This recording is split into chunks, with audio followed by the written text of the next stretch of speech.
Firqə radiosu. Aynı Azərbaycan-ı Zennun. Fon Radio Flora.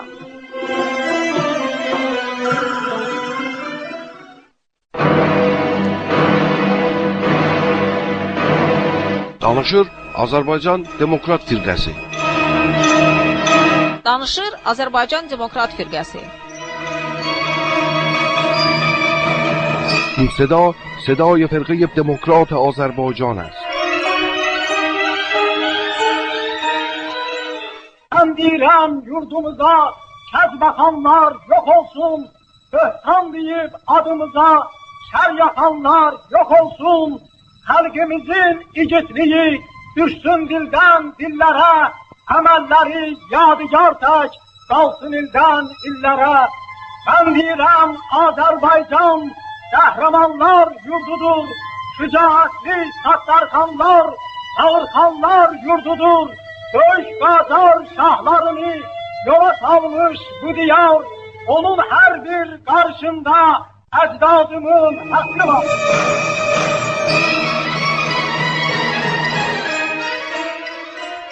Aziz kardeşler, firqemizin rəhbərliyi altında xalisə yerlerini ve xalq düşmənlərinin yerlerini kəndlilərin arasında təqsim edib, onların eline silah vererek aldığınız toprak ve azadlıktan müdafiə etməlisiniz dedik. İndi sizin boynunuzda büyük vəzifə durur. O aldığınız toprakları saxlamaq ve aldığınız azadlıktan müdafiə etmək. İndi bütün İran kəndliləri, Azərbaycan kəndlilərinin aldığı topraktan ilham alıp ayağa kalkmış, təkən yemiştir. Mürtəceylər bu hərəkətdən qəzəblənib ve o azadlığı boğmaq istəyirlər. İranda büyük mübarizə başlanmıştır. Azərbaycan kəndlisi bu mübarizənin pişahəngi olup qabağda gedəni olacaktır. Yaşasın Azərbaycan kəndlisinin azadlıq yolunda apardığı mübarizə.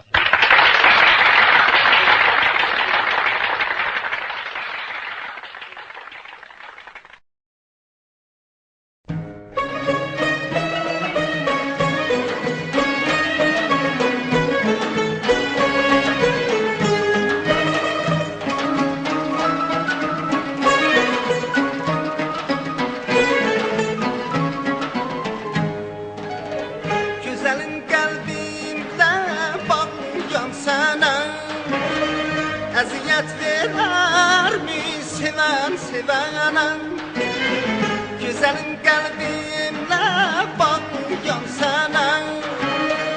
Eziyet verer mi seven sevene? Yandırdın kalbim ama yaşlar içemem. Beni derde saran yar, sensiz yaşayabilmem. Gel rahmeyle canım, saf aşkına inan.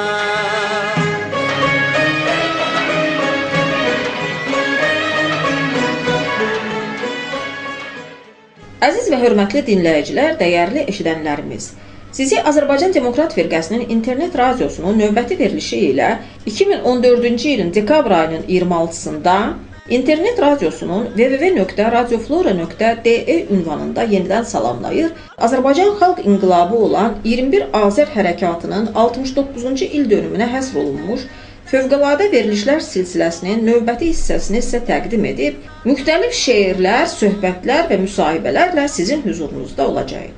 Proqramımızın sonunda Mavi İşıq verilişində Azərbaycanın xalq şairi Əli Tudədən bir şeir efirdə səslənəcəkdir. Bizimlə qalın, bizi dinləyin. Gel rahmeyle canım, saf aşkına inan.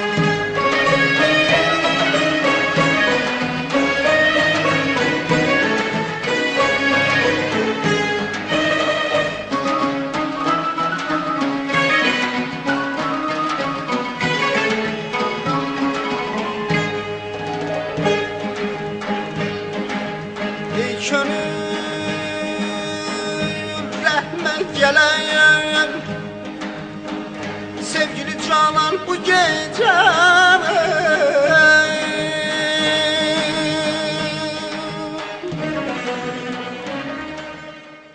Saçlarımda dən olubsan, gözlərimdə çən olubsan, döyüşlərdə sən olubsan, mənim rütbəm, çinim, xalqım.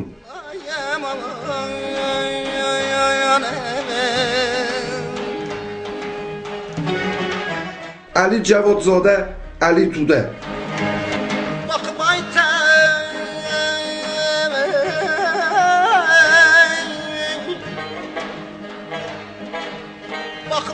tək üzünə çəkmərəm Azərbaycan. با سلام‌های گرم و آتشین در آستانه کریسمس سال 2014 خدمت تک تک شما شنوندگان عزیز و با وفای فیلگر رادیوسو که در تاریخ 26 دسامبر سال 2014 صدای ما را، صدای کارگران، دهقانان، زحمتکشان، دموکرات‌ها، آزادیخواهان، روشنفکران و انقلابیون آذربایجان را در سراسر جهان میشنوید. با بهترین آرزوهای قلبی برای تک تک شما عزیزان در کار و زندگی و پیکار و مبارزه و پس از به دست آوردن حفظ و نگهداری آزادی، دموکراسی، عدالت اجتماعی، برابر حقوقی زنان با مردان و حق تعیین سرنوشت به دست خود تا سرحد جدایی و یا زندگی داوطلبانه مشترک با هم و در کنار هم 142مین برنامه فیلگر رادیوسو را که به انقلاب کبیر آذربایجان نهضت 21 آذر اختصاص داده ایم تقدیم حضور شما عزیزان می کنیم. پایان بخش برنامه امروز برنامه ماوی اشق نور آبی خواهد بود که در این برنامه قطعه شعری از شاعر خلق آذربایجان علی جوادزاده علی توده به سمع شما عزیزان خواهد رسید. با ما باشید و به برنامه فیلگر رادیوسو، رادیوی اینترنتی فرقه دموکرات آذربایجان گوش فرا دهید. bir asar ayam aman aman yerlere yetsem çeştiğim efkal bu gece aman ey nura gərq etsem eğer bezmini car görəsem biləcəkdir mi yanır şəmhiddək leyran geləcəm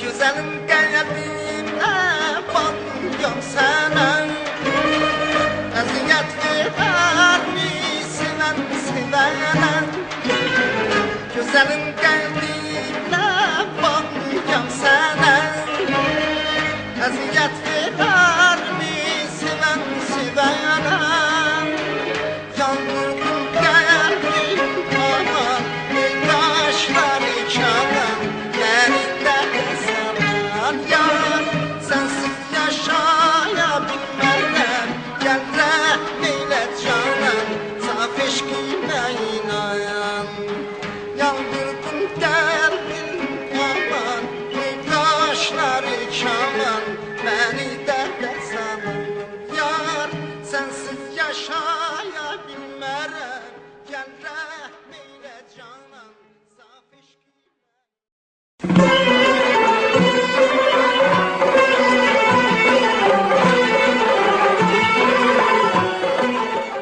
Hər bir millətin dili onun milli varlığının əsas mehvəridir. Eləcə də biz Azərbaycan türklərində ana dilimiz olan Azərbaycan türkçəsi milli varlığımızın əsasını təşkil edir. İllər boyu İran mərkəzi hakimiyyətlərinin tərəfindən məktəblərimizdə tədrisinə qadağa qoyulmasına baxmayaraq, analarımızın laylayında, ata-babalarımızın deyimlərində və eləcə də dəyərli yazıçılarımız, şairlərimiz qiymətli əsərlərində bu zəngin dili qoruyub saxlamışdırlar. Amma təəssüflər ki, son zamanlarda bəzi milli fəallarımız düşünərkədən və ya düşünmədən ədəbi baxımdan zəngin dilimizin məzmununu qrammatik cəhətdən səviyyəsini aşağı salırlar. Belə ki, bəziləri danışıqlarında, yazılarında zəngin Azərbaycan türkçəsini Anadolu türkçəsi ilə səhv salıb qarışdırırlar.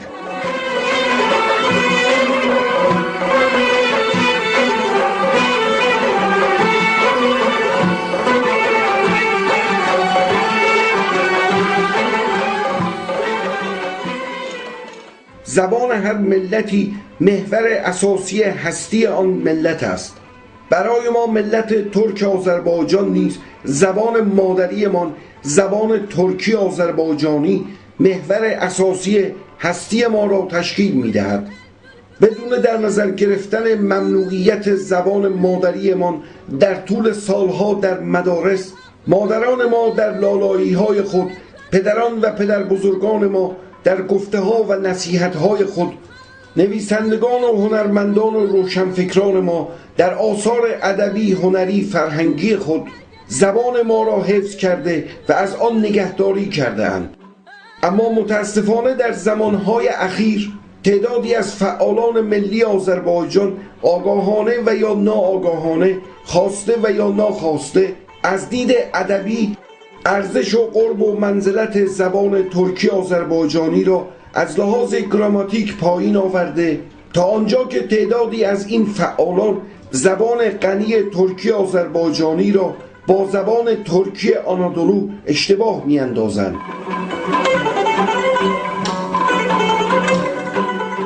پرویز اورمولو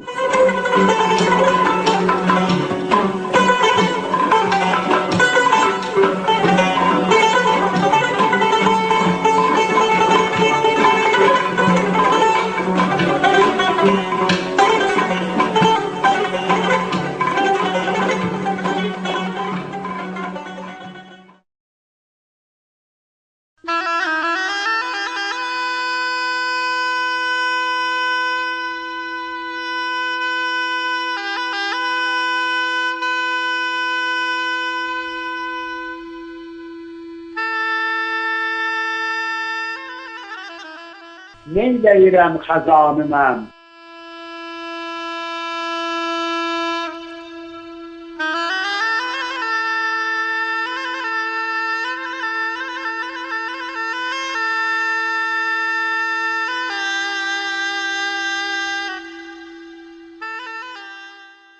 Neyləyirəm xəzanı mən?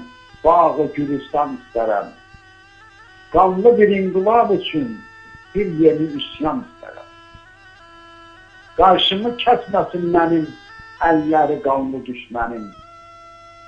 Onları hər zaman, hər an qanuna qəltan istərəm.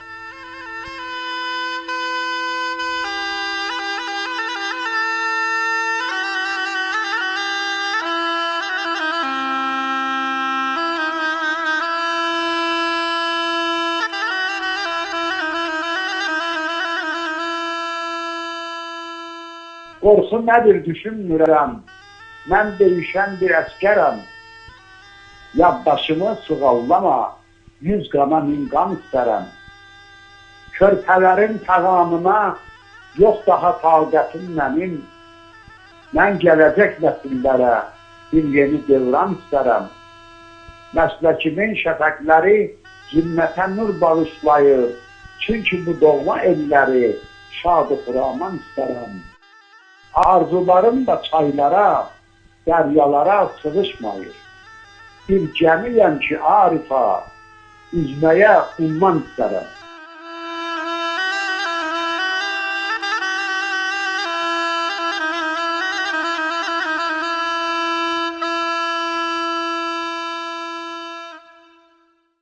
خب شنوندگان عزیز، در این قسمت از برنامه توجه شما را به صحبت‌های زنده یاد صابر امراهی صابر، عضو رهبری وقت فرقه دموکرات آذربایجان، شرکت کننده در انقلاب کبیر آذربایجان نهضت 21 آذر جلب می‌کنیم.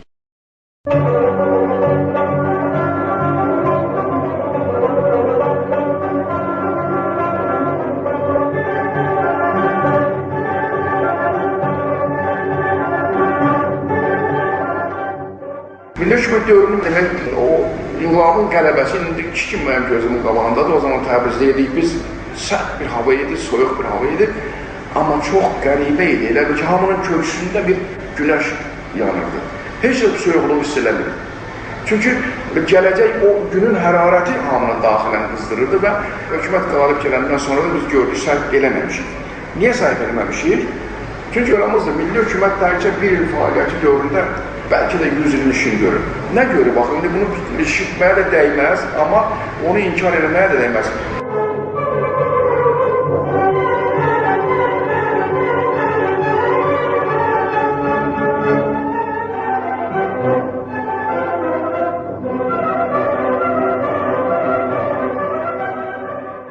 Milli hökumət nə elədi? Kəndliyə torpaq verdi, fəhliyə iş verdi, qadına azadlıq verdi. Yetim uşaqlara atalıq elədi, yetimxanalar açdı, darı tərbiyələr açdı. Bu demək işin bu tərəfi. Aşıq oldum, dərdə saldım canımayım. Ala gözləri, tavlu sözlər, ara qaşları, işdən adları sağlamayar, tezsin ayıb kanımı. Gözəlim gəl halımı sor rəhminə. Nazlı yarımı, İkinci tərəfdən milli hökumət xüsusilə mədəniyyət sahəsində gördüyü işlər doğrudan da tarixən bir ilin ildi. Dövlət filarmoniyası açdı ki, ümumiyyətlə şərq üçün bu yeni bir hadisə idi. Azərbaycan dövlət milli dram teatrı yaratdı ki, bu da şərq üçün yeni bir şey idi. Sonra mədəniyyət evi açdı, qadınlar üçün klublar açdı. Mən dediyim kimi o zamanlar üçün mədəni maarif ocaqları yaratdı. Bu yadda qalmaya bilməz. Gecə gündüz ayrılıqdan yandım izran alnıma. Hər görəcəyin azlıyarım, gedər əldən iftiyarım. Hər görəcəyin azlıyarım, gül dizdarım, nazlı dilbərim hey. Məsələn, o milli hökumətin mən deyərdim ən böyük xidmətlərindən birisi bu oldu ki, Azərbaycan dilini rəsmi dövlət elan elədi. Bunun qərarı vardı xüsusilə vaxtda. Ki bugündən etibarıyla Azərbaycanın bütün dövlət idarələrində və qumda Azərbaycan dili rəsmi milli dil elan olunur. Gözəlim gəl halımı sor rəhminə, nazlı yarım gülzarmış bekarım hey. Bunun həyata keçməsi üçün ancaq zəmin lazımdır axı. Bax, buna görə də bir gün içərisində təqribən 1-4-cü siniflər üçün əlifba kitab buraxdılar, nəşr edədilər. Bu zarafat deyil, doğrudan da böyük işlərdən birisidir. Mən sizə bircə faktı nəzərdə salım ki, mənim eşitdiyimə görə demək, mən şərqin ən böyük bəlkə də yazıçılarından, filosoflarından mən bir hesab edirəm. Səməd Behrəngi deyildiyinə görə cəmi bircə o milli hökumətdən aşılı məktəbdə təhsil alır. Siz təsəvvür edin ki, orada onun belə varlığına elə bir maya qatıb ki, elə bir maya onun varlığında özünün rüşdü və inkişafı üçün imkan tapıb sonra Səmədi gətirdi, xalqının demək lider elədi və Azərbaycan dilinin keşişi elədi və mən deyərdim ki, Səmədin demək yetişməsində doğrudan da bizim o bir ilin həyata keçirdiyi tədbirlər həddən artıq böyük təsiri olmuşdur. Yaxşı bir yar yolunda qalmasın can dərdinə, ala gözlər, dağlı sözlər, qara qaşlar, işlər azlar, çağlaman yar pöysün o eftanımı. Qaldı milli hökumət mənim xatirimdə necə qalıb? Bir şeyə adam təəssüf eləyib. Bilirsinizmi? Milli hökumətin ünvanına çox şeylər deyirlər, çox şeylər yazırlar. Mən bunu bircə şeylə istəyərdim ki, elə burada bəlkə əsaslandıram. Yaxşı bəhrə üçün münbit zəmin lazımdır, sağlam toxum lazımdır, bir də ustad bağban lazımdır. Hər kəs bizim o milli hərəkatımızı harasa qoşursa, kimisə təsir altında olubsa və onlar yaradıbsa deyirsə, mənə belə gəlir ki, bunlar tarixən böyük bir səhvə yol verirlər. Çünki o zəminin özündə, o adamların özündə, o ictimai atmosferanın özündə, əgər buna zəmin olmasaydı, elə bir hərəkat meydana gəlməzdi.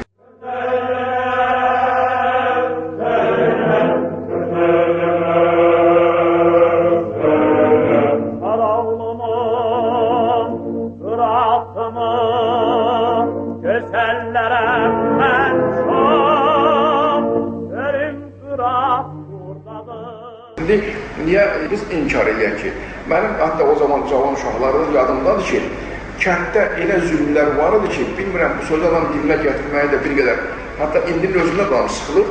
Məsələn, ərbabın oğlu gəlib kənddə qəşəng gördüyü bir qıza sualsız cavabsız məsələn götürüb aparırmış. Hətta belə bir şey var, bilmirəm indi mən bunu yenə də istəyirəm tamaşaçılardan bəlkə dilə gətirmək özü də çətindir. Kəndli balası evlərindən sonra o məcbur edilmişlər ki, məsələn, gəlin bir neçə gün girsin ərbabın oğlundan olsun, sonra gəlsin onun həyat yoldaşı olsun. Axı biz deyirik ki, belə gəldi, elə getdik. Belə deyil axı. O zamanki şərait, o zaman Rıza Şahın yaratdığı mühit elə bir vəziyyətdir ki, axı insanın artıq yaşaması üçün, xüsusilə aşağı mənsub olan adamların yaşaması üçün mühit çox dardır.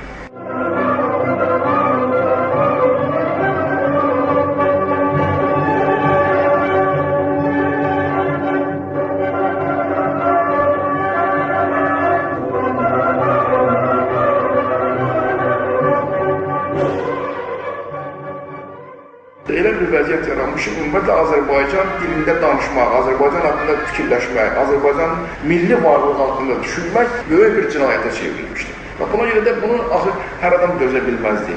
Demək, mən o milli hökumətin yaranmasını çox belə tarixən hadisələrin, ictimai hərəkatın, qanun inkişafının bir nəticəsi kimi mənə belə yerə qiymətləndirmək lazımdır.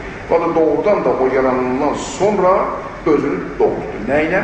Xalqın mənafeyinə, xüsusilə aşağı kitlələrin, zəhmətkeşlərin mənafeyinə həyata keçirdiyi tədbirləri ilə o özünü tamamilə doğruldu. Bu cəhətdə nə demək? Tək mənim yox, yəqin ki, milli hökumətin fəaliyyətindən az-çox xəbərlər olan adamların hamısının xatirəsində mənə bir yerə xoş xatirə bıraxdı. Bunun oyan yoxdur. Şevsən səyər, hünərini göstər, göstərim izin verin. Çünki oğlu deyirmansı, sağır gəlsindən saraya.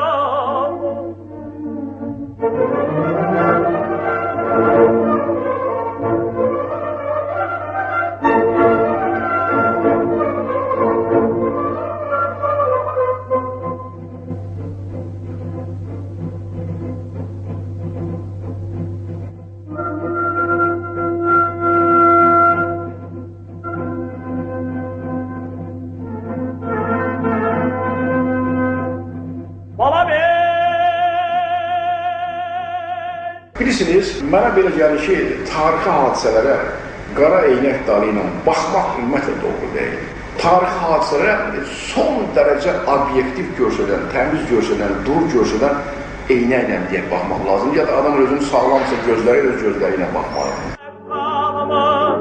Gözəlim gəl halımı sor rəhm elə. Nazlı yarım, güllü zarım, istəkarım hey.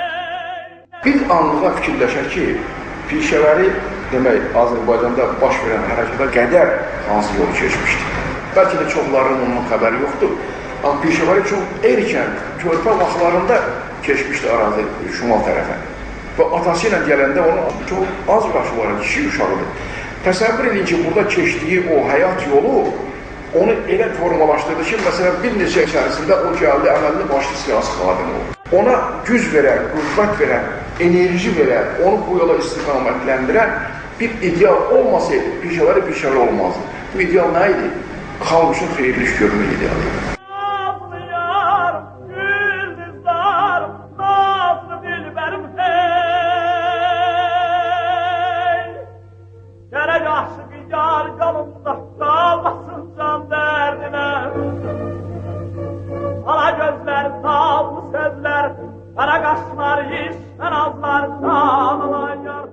Onun bütün jurnalistika fəaliyyətində əgər varaqlasanız, həmişə onun başlıca mövqeyi xalqa xidmət olubdur. Bu da mən sizə deyim ki, Pişəvəri 41-ci ilə qədər çox böyük bir yol keçib. Azərbaycan məlumat tarixini varaqlayır.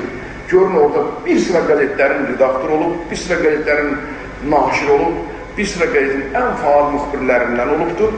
Və hətta siz onu bilirsiniz yəqində, Kişixan hərəkatı dövründə hərəkat qalib gələndən sonra orada demək o hökumətin gedib xarici işlər naziri olubdur.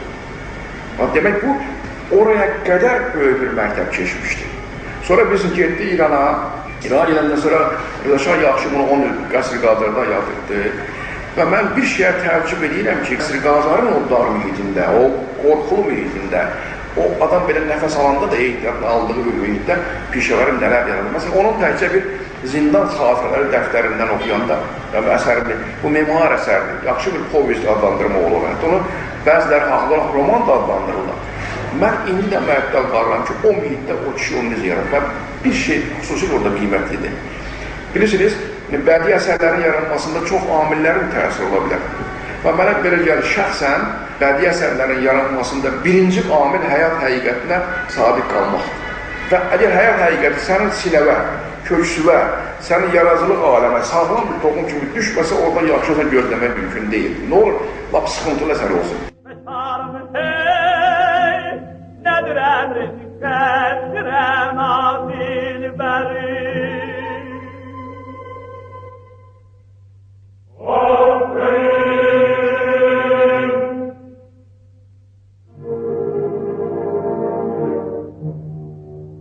Aşık olmağına aşıqdır. Aşık olmağına Pişəvərinin zindan xatirələr əsərlərində adamlara, hadisələrə elə qiymət verilir ki, hiss edirsən ki, o zindan mühitində artıq pişmiş, yetkinləşmiş bir jurnalistdir, bir yazıcıdır. Sonra elə zindandan qutarandan sonra, siz bilirsiniz, o Azərbaycan dilində çıxmasa da, mən onu Azərbaycan mətbuatının çox gözəl bir nümunələrindən isə biləm, Acil qəzetini çıxardım. İndi son dövrdə, mən indi bəlkə də onu qayıtdım o məsələyə, son dövrdə o dövrü mən varaqlayanda, Acildə adətən sualı belə qoyurlar, nədən yazmışdım? Amma mən Acillə əlaqədar sualı belə qoyuram, nədən yazmamışdım? Mədəniyyətin, tarixin, yazıların, şeirin, nəsrin, hətta fars yazıçıları haqqında o Pişəvərin orada elə gözəl məqalələri var ki, oxuduğunda adam heyran qalır.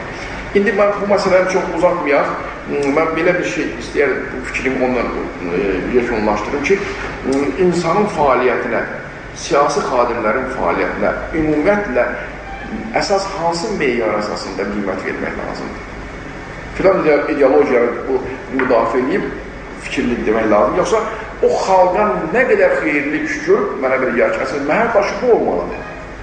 Mənə belə Pişəvərin fəaliyyətində ümumiyyətlə xalqın mənəfi ilə zidd olan kiçik belə bir şey tapmaq mümkün deyildi. Ona görə mən şəxsən Pişəvər haqqında mənim fikrim çox müsbətdir. Allah onun ruhunu şad eləsin. Demək, onun mənim üçün ən əziz olan cəhəti burasındakı o xalqının çox sədaqətli olub.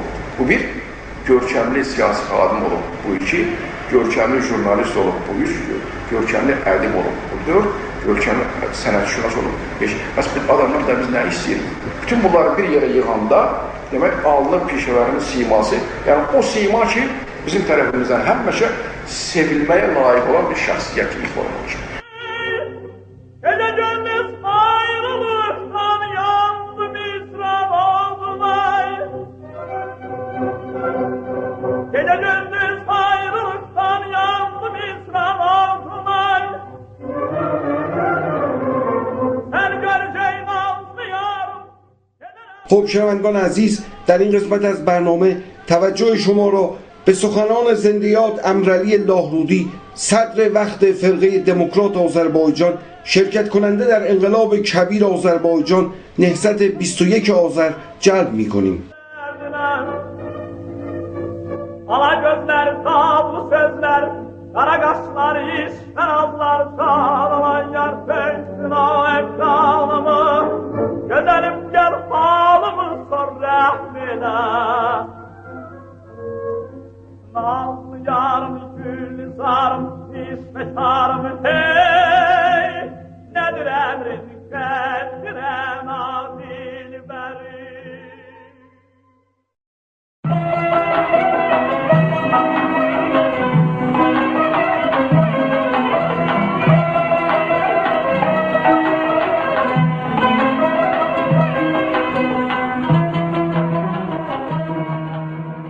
بعد از جنگ جهانی دوم اولین نبرد میان جامعه سوسیالیستی که میخواست جهان سوسیالیزه بشه در ایران و یونان روی هم کرد.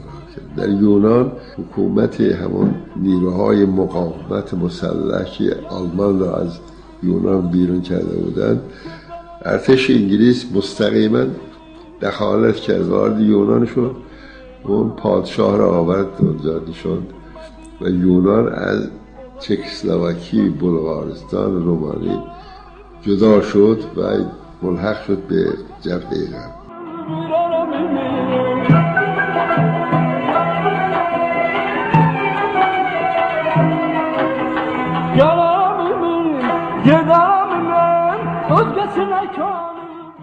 و ایران هم همینطور کمکی که پیشاوری از شوروی گرفت نه به خاطر این بود که مثلا ایران را یا آذربایجان را به شوروی ملحق کنند، برای همین بود که از آذربایجان شروع شود و در ایران یک حکومت دموکراتیک تشکیل شود و از اونجا توسعه پیدا کنه به کشورهای عربی.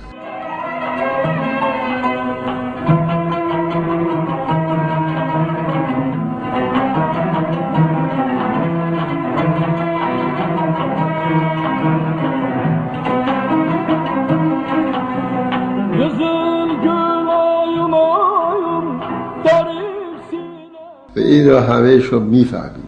در آوریل 1946 اردیبهشت 1325 در تهران در دربار سلطنتی در کاخ سعدآباد جلسه محرمانه تشکیل شد که در اون رزمارا رئیس ستاد ارتش گزارش وضع ایران و منطقه را با فاکت‌ها عرضه کرد، گزارش داد. امرای ارتش و خود قوام سلطنت در اونجا پیشنهاد شد که اگر ما امسال مسئله آذربایجان را به نفع خودمون حل نکنیم سال دیگر این غیر ممکن خواهد و پیشاوری می آید به تهران، سلطنت رو برمیچینند، خودش رئیس جمهوری ایران می شود و بدین ترتیب ایران طور کلی در اردوگاه شرق قرار خواهد.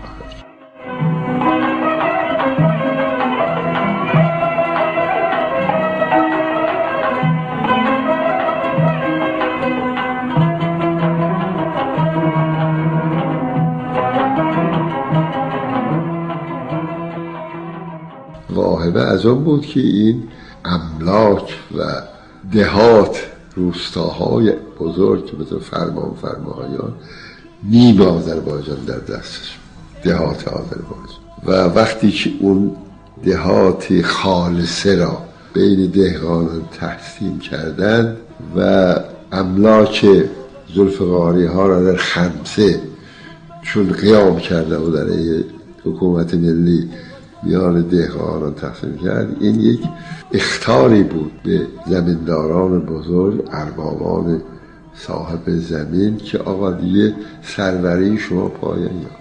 این دهقانان هستند که شما را بیرون خواهند کرد و خودشون صاحب زمین خودشان خواهند شد.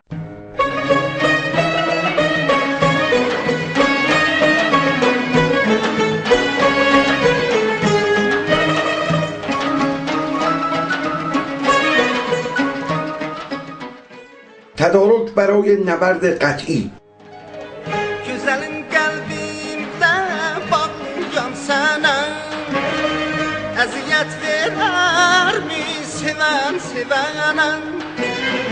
Güzelim kalbimde هموطنان عزیز، جنگ جهانی هم در اروپا و هم در خاور دور پایان یافته بود. طبق موافقتنامه کنفرانس تهران که در ژانویه سال 1943 منعقد شده بود، متفقین خود را برای خروج از ایران آماده می کردند. در اروپا رژیم فاشیستی فرانکو، در ایران رژیم دست نشانده پهلوی دست نخورده باقی مانده بودند. هم در اسپانیا و هم در ایران آزادی خواهان به ویژه سازمان‌های چپ تحت تعقیب بودند. بعد از جنگ جهانی اول سلسله قاجار منقرض شده، رضاخان افسر قزاق با پشتیبانی مستقیم نیروی نظامی انگلیس از قزوین به طرف تهران حمله کرده و با توسل به کودتای نظامی قدرت را به دست گرفته، سلطنت را از آن خود ساخته و سیاه‌ترین دیکتاتوری را در ایران برقرار کرده بود.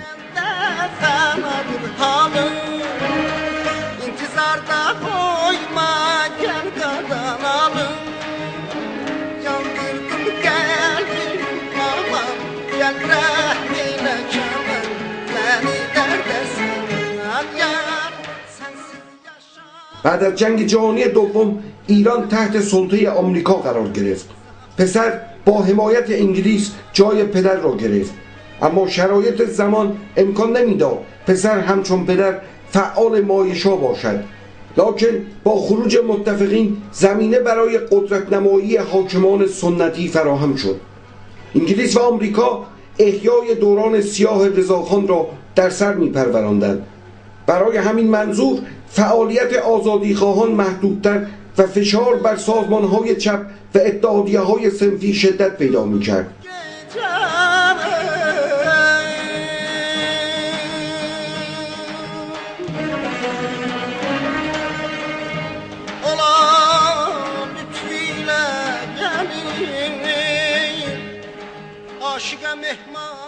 به کار بستن چنین شیوه عملی تمرینی بود برای احیای رژیم خودکامه دوران رضاخانی. بدین سبب هیئت حاکمه با عجله در انتظار خروج متفقین بودند.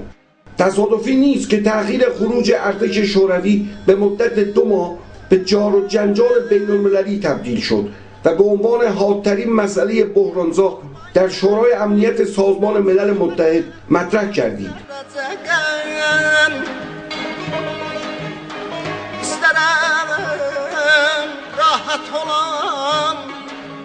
Kalbini caran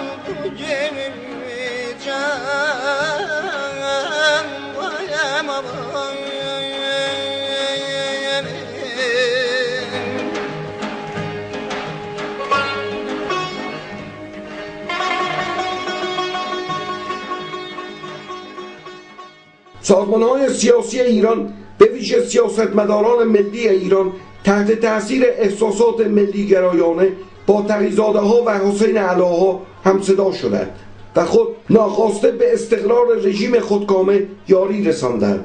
نیروهای واقعا ملی و دموکرات ماهیت این هیاهوی جنجالی ظاهرا ملی را به درستی نشناختند و در مقابل آن واکنش نشان ندادند. تشکیل فرقه دموکرات آذربایجان زنگ خطری را به صدا درآورد که ایران در معرض خطر قرار گرفته است.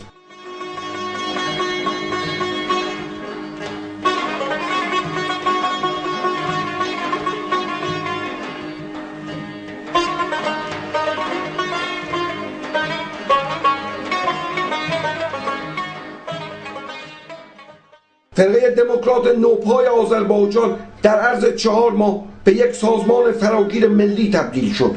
هزاران میهن‌پرست و آزادیخواه به صفوف آن پیوستند. رهایی مردم از یوغ خودکامگی به مسئله حاد مبدل گردیده بود.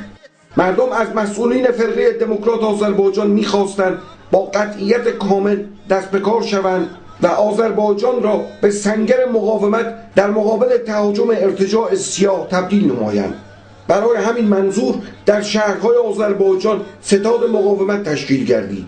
نامنویسی شروع شد و صدها انسان آگاه با قاطعیت از سازمانهای فرقه دموکرات آذربایجان خواستند تا خود را برای نبرد قطعی آماده کنند.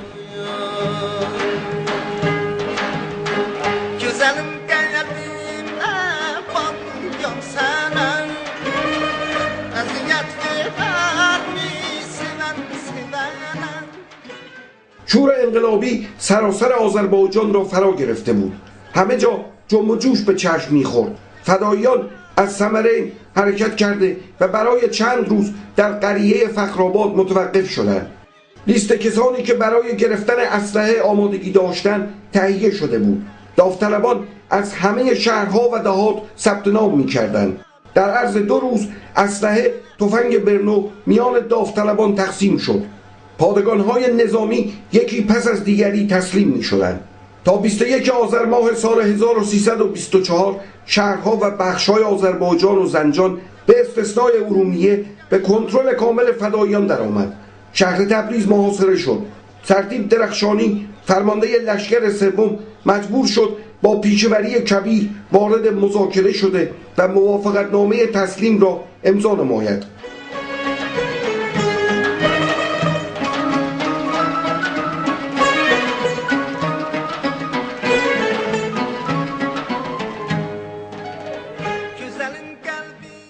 با پیروزی 21 آذر پرچم آزادی در آزادستان به احتراز درآمد.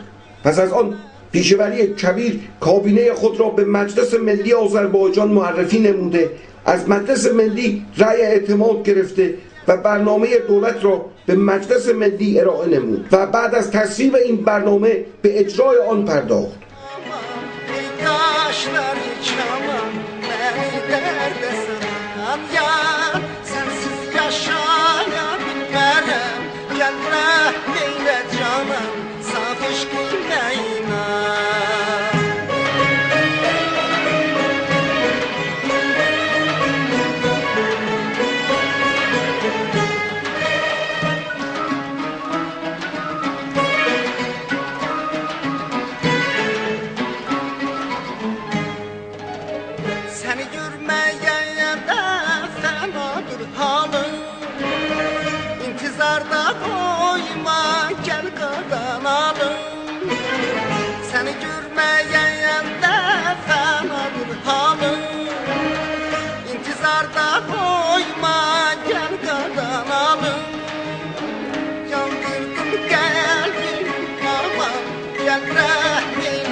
دعوا بر سر این بود، دعوا بر سر این نبود که آذربایجان به کجا ملحق بود.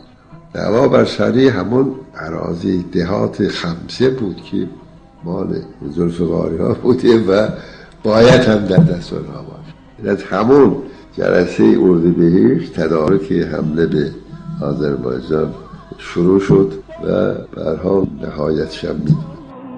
Güzel gül ayım ayım derin sine Yağış yağar yer doymaz, ben senden nice doyum. Yağış yağar yer doymaz, ben senden nice doyum. یعنی مسئله کمک متقابل در تمام مناطقی که ارتش شوروی در اروپا شرقی بوده، در چین بوده، منجوری مغولستان بودن از شوروی ها، این سیاست ادامه پیدا کرد. پیروزی شوروی بر ژاپن در شرق دور آغاز پیروزی حزب کمونیست چین در چین بود. پیروزی چین در اون منطقه آغاز پیروزی در هندوچین بود و میرفت به اون سمت.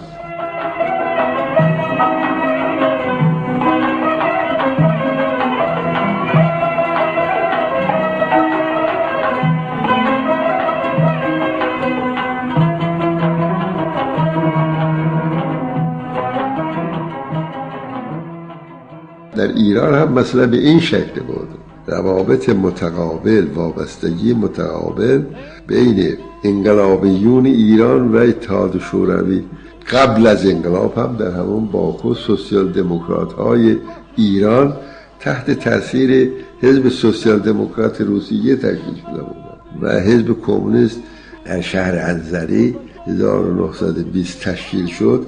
از همون کمونیست ها سوسیال دموکرات های ایرانی بودن که در باکو رفتن به انزلی، در اونجا حزب کمونیست تشکیل دادن و بعد از شکست نهضت جنگل پیشوری و دیگران رفتن به تهران، کار مخفی انجام دادن و اتحادیه تشکیل دادن، روزنامه حقیقت چاپ کردن و بالاخره زندان افتادند و بعد هم شکست خوردند و آمدن به و پیشوری هم در اینجا تصادم اتومبیل کشته شد. Kara gözlüm, şirin sözlüm, hicranına beni nice döndüm.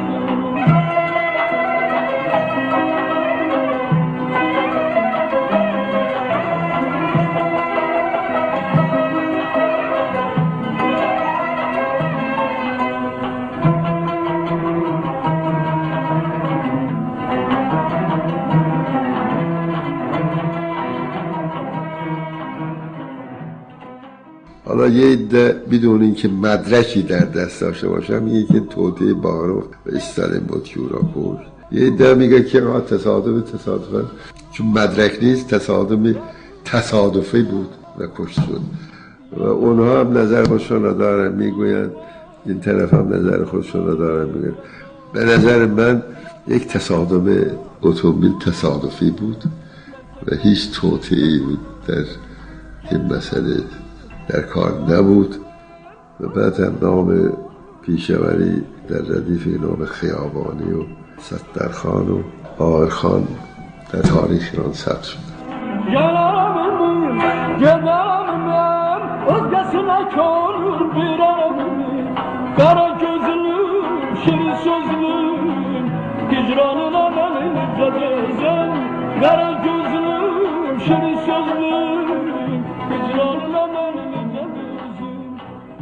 حکومت ملی اولین حکومتی است در تاریخ ملت آذربایجان و این ایده را جوانان آذربایجان در ایران دنبال می‌کنند و پشت سرها می‌روند، افتخار می‌کنند که مردم آذربایجان 1 سال حکومت خودشون را داشتند و این یک ثروت بزرگی است از فرقه دموکرات آذربایجان به ارث مانده برای مردم آذربایجان.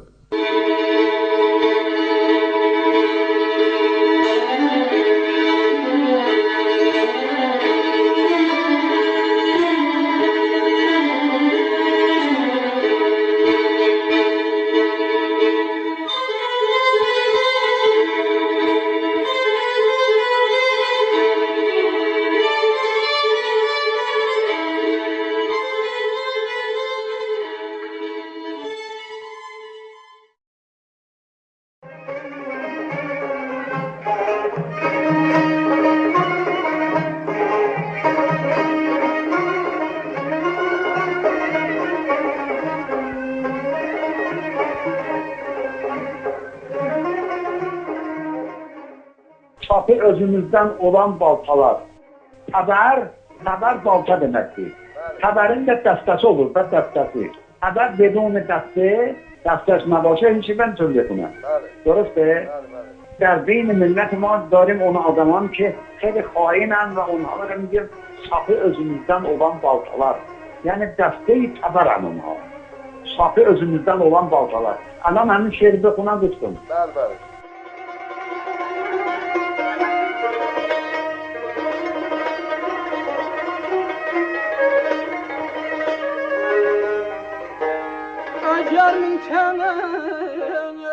Safi özümüzden olan baltalar.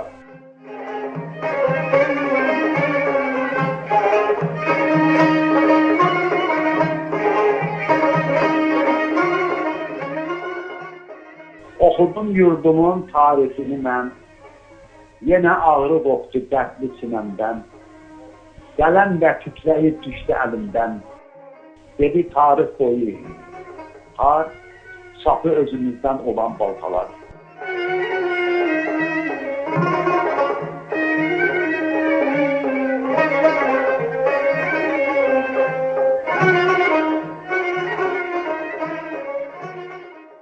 Nələr düşünmüşdür o daş ürəklər, batildə şeytanlar, üzdə mələşlər.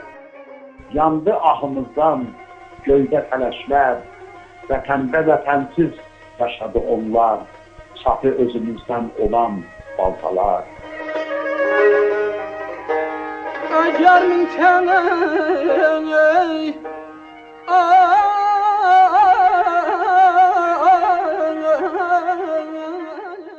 İllərlə döyüşüb igid ərlərin, tarixdə çox olub şanlı zəfərin, güləndə üzlərə nurlu səhərin, gətirib bizlərə kədər, qəm, qubar, safi özümüzdən olan baltalar. Düşmən tapdaladı torpağımızı, yaşa döndərdilər novrağımızı. Tutub əlimizi, ayağımızı, keçi qiymətinə bizi satdılar, safi özümüzdən olan baltalar.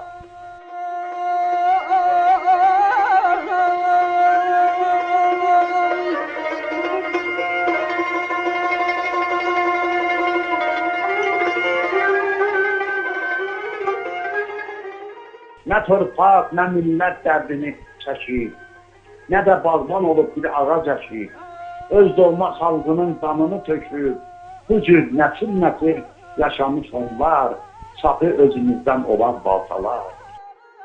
Xəyanət olubdur onların yükü, gah canavar olub, gah da tülkü, bir alav otudur, kəsilməz kökü, bu yandan düşərkən o yandan çıxar, safi özümüzdən olan baltalar.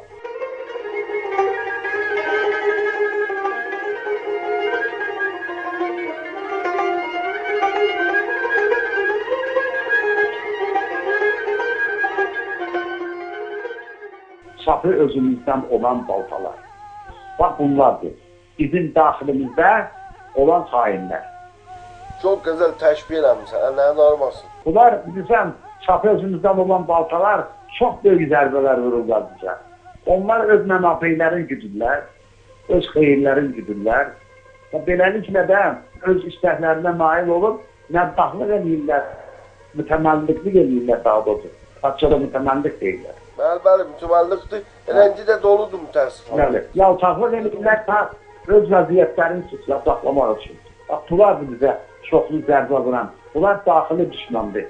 Safi özümüzdən olan baltalar. Özləri Türksülər, Azərbaycanlıdırlar. Amma onlarda milli qürur, milli fikriyat yoxdur.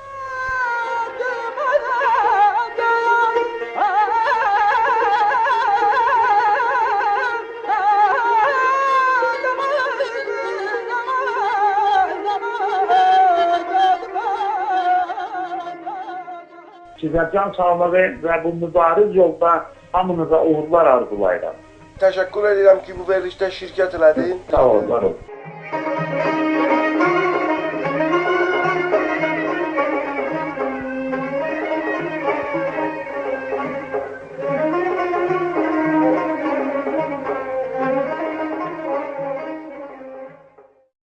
Danışır Azərbaycan Demokrat Firqəsi. این صدا صدای فرقه دموکرات آذربایجان است.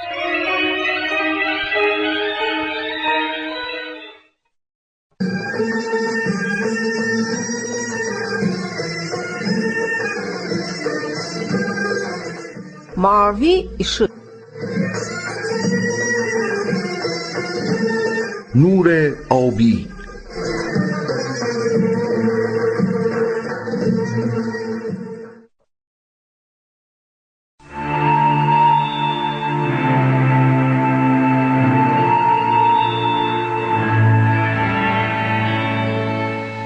Qol qışımı kəndiri ilə sarısa da, qırıb çıxdım bələyindən bu dünyanın.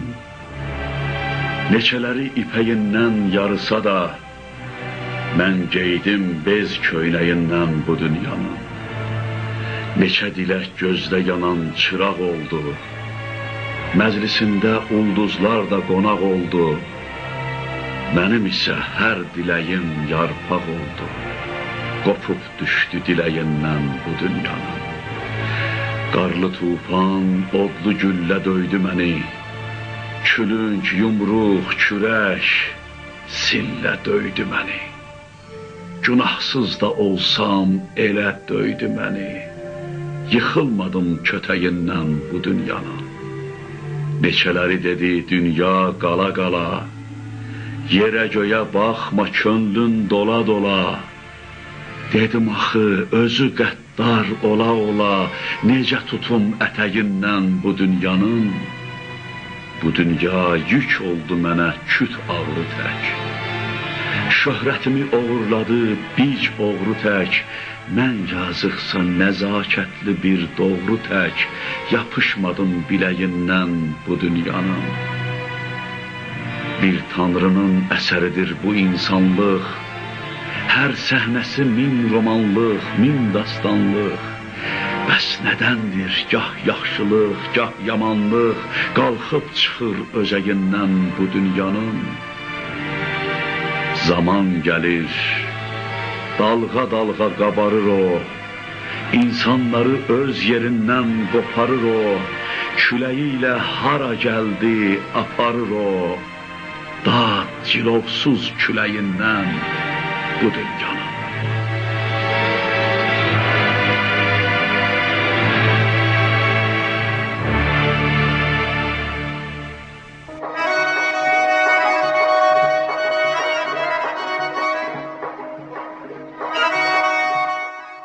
Əziz dinləyicilər, bununla da Azərbaycan Demokrat Firqəsinin internet radiosunun bugünkü verilişi sona yetir.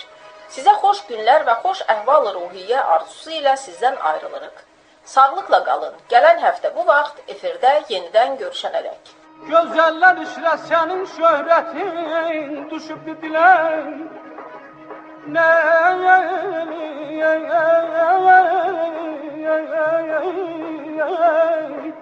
نه هورگن نه پریدن بلا ملاحت. خب شنوندگان عزیز، برنامه این هفته فیلگر رادیوسو، رادیوی اینترنتی فرقه دموکرات آذربایجان در اینجا به پایان میرسد. تا هفته آینده شاد و خوش و خرم باشید. Yetmək olursa nəsib məhzunun, bu xəstə könlünə onda gözəl cəbabət qalacaq mən aşıqam halına, üzdən qoşa xalına.